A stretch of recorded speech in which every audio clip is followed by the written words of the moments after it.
Qu'est-ce qui se cache derrière les annonces de colloques pour femmes? On est parti. Il y a marqué « Propose colocation avec moi pour une femme sérieuse et propre C'est du soft, hein, missionnaire, basta, quoi. ». Et vous dormez sur place, c'est ça? Ah oui, oui. D'accord. Donc en fait, on partage une chambre? Oui, oui.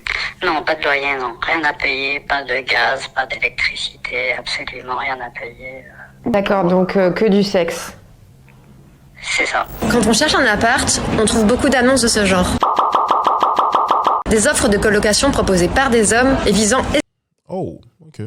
Sous-colocation nuitée uniquement pour femmes. Recherche colocatrice dans maison de charme. Ah oui, ok. exclusivement des femmes en situation de précarité. Ces annonces proposent une chambre à partager contre un faible loyer ou parfois même un service. Alors j'ai voulu savoir ce qu'il y avait derrière et j'ai répondu à des dizaines d'annonces. Je me suis rendu compte que les services demandés étaient le plus souvent sexuels. Et ça, c'est illégal. On peut parler même d'infraction pénale. Ça pourrait être considéré comme de l'utilisation de la prostitution, du proxénétisme, voire de l'abus de faiblesse également. Bonjour, la colocation est gratuite contre service en nature. C'est du soft, hein. Il n'y aura pas de pratique sexuelle bizarre ou je sais pas quoi. Voilà. Missionnaire, basta, quoi. Je suis en mesure. Ah, missionnaire basta, ok. On est sur un gars... c'est très archaïque tout ça. C'est vraiment à l'ancienne nuit. Hein. C'est comme au Moyen-Âge. Missionnaire et basta, amigo. Ok, intéressant. Donc, apparemment... Ah, mais c'est...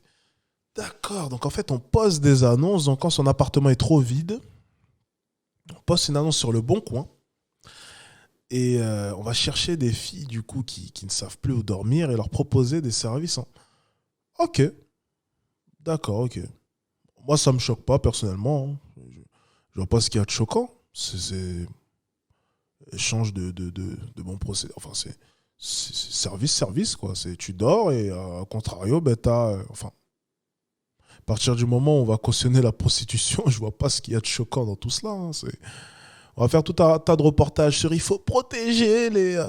Brut, on vous connaît, Brut. On va aux manifestations, oui, le droit à la prostitution, on mérite d'être mieux protégés, nous les putes, on a vraiment besoin de... au contrario, je vois pas ce qu'il y a de choquant dans ça. C'est simplement des hommes qui te payent, mais d'une autre manière. Ça reste la même chose. Donc, encore une fois, si on cautionne la prostitution, je ne vois pas ce qu'il y a de choquant pour l'instant, en tout cas, pour l'instant. Ok. Oui, bien sûr, après, il faut bien sûr que tout cela soit déclaré. Bien sûr, il faut payer ses impôts. C'est très important. Des choses parce que je suis en possession et en position de le faire. Donc après, ce que j'attends derrière toi, c'est une confiance transparente et pas, on va dire, des mauvaises intentions derrière. Quand on lit ce type d'annonce, c'est assez éloquent. Pas d'homme SVP pour une ou deux femmes ou jeunes femmes. Évidemment, c'est tout à fait discriminant et c'est choquant. Et souvent, quand on contacte l'annonceur, on se rend compte que l'annonceur est un petit peu plus loquace et va proposer des services à connotation sexuelle. Pour effacer une dernière fois toute ambiguïté, service en nature, il s'agit de sexe. Si vous aimez pas ça ou si vous êtes bloqué, ça va pas le faire. Je vous rassure, je suis ni frustrée ni pervers.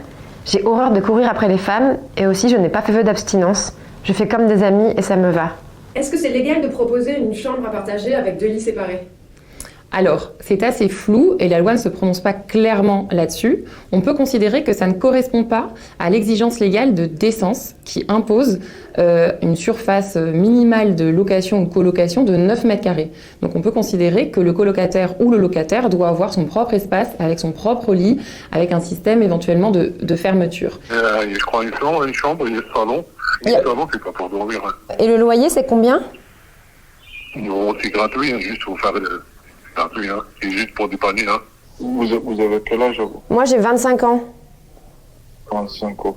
Du coup, on peut le chambre le partager. Là, j'en ai appelé certaines et on m'a demandé mon âge. Est-ce que c'est légal ? Alors, quand une annonce, elle mentionne l'âge de la personne, c'est également discriminant, comme le sexe ou l'orientation sexuelle, et donc c'est répréhensible pénalement. Quelles peines sont prévues pour ces pratiques, par exemple, échanger un hébergement contre des pratiques sexuelles ? Alors, ça répond à des infractions pénales.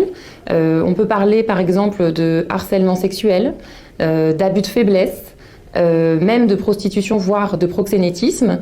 Et les peines encourues peuvent aller jusqu'à 7 ans de prison et 375 000 € d'amende. Je te donne le choix. Si tu veux, on vit comme un couple, moi j'ai 30 ans. Et toi, tu as quel âge? J'incite fortement les victimes à les dénoncer, même si il n'existe pas forcément de contrat, même si la preuve elle est difficile à rapporter. Il y a des procédures pour... En quoi est-ce que c'est des victimes? Je comprends pas. En fait, c'est quoi? Elles vont aller coucher avec cet homme-là, avoir reçu des lettres durant une nuit et aller se plaindre ensuite? Je comprends pas.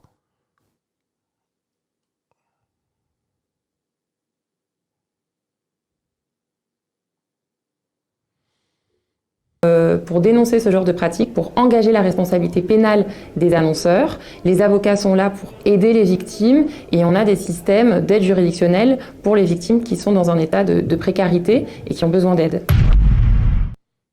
Encore une fois, ça c'est fou. On sait pas. Enfin, écoutez, il n'y a rien de choquant. Encore une fois, j'ai vraiment un problème avec tout cela. C'est on va défendre par moment la prostitution et puis il y a certains aspects qu'on ne va pas cautionner, tu vois. Encore une fois, je trouve ça assez, comment dire, hypocrite. Parce que là, si on réfléchit bien, c'est quoi? C'est des hommes, du coup, qui vont proposer un service. Au final, le service, c'est quoi? Un service de base dans le monde de la prostitution, c'est quoi? C'est une femme qui va venir et qui va dire, OK, j'ai mes fesses à vous proposer. OK, donc je vous propose un service sexuel. J'ai mes fesses à vous proposer en échange d'argent. Vous allez donner de l'argent et recevoir ses fesses. Là, c'est un homme qui débarque et qui dit, OK, j'ai ma maison à vous proposer. En échange, excusez-moi, je voudrais vos fesses. Voilà, c'est la seule différence. C'est que l'homme, au lieu de donner de l'argent, il donnera un toit. L'espace d'une nuit ou l'espace de quelques jours. Peu importe. Ça reste exactement le même procédé.